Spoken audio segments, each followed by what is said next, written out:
കഥ കാക്കയും മയിലും.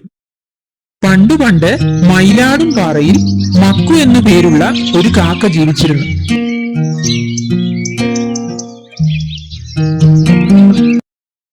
ഒരു ദിവസം മക്കു കാക്ക കാട്ടിലൂടെ പറക്കുകയായിരുന്നു. അപ്പോഴാണ് അവനൊരു സുന്ദരി മയിലിനെ കണ്ടത്. അവൾ പീലി വിരിച്ച് മഴ പെയ്യുന്നതും കാത്ത് നിൽക്കുകയായിരുന്നു. ആദ്യമായിട്ടാണ് മക്കുക്കാക്ക ഒരു മയിലിനെ കാണുന്നത്. അവൾ വളരെ കൗതുകത്തോടെ മയിലിനെ നോക്കി അങ്ങനെ നിന്നു. എന്നിട്ട് ചിന്തിച്ചു, മയിലിനെ കാണാൻ എന്തു ഭംഗിയാണ്, എനിക്കും ഇതുപോലെ ആകണം.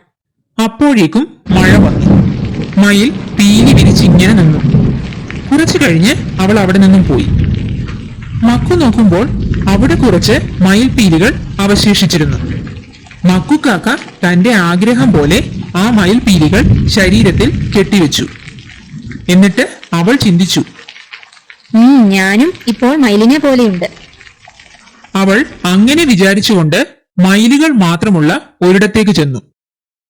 എന്നിട്ട് തന്റെ പുറകിൽ വെച്ച് കെട്ടിയ മയിൽപീലികൾ കാണിച്ചുകൊണ്ട് മയിലുകളോടായി പറഞ്ഞു, ഞാനിനി നിങ്ങളുടെ കൂട്ടത്തിലാണ്, ഞാനും മയിലാണ്.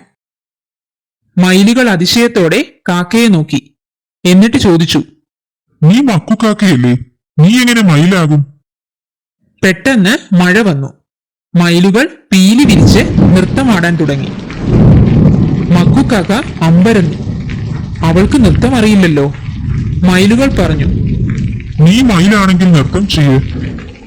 മക്കു അവിടെ നിന്നും തടി തപ്പി. അങ്ങനെ അവൾ പറന്ന് തന്റെ കൂട്ടുകാർക്കരികിലേക്ക് ചെന്നു.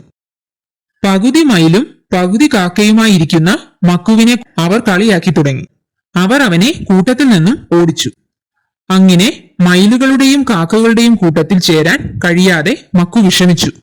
ഇതായിരുന്നു ഇന്നത്തെ കഥ കാക്കയും മയിലും.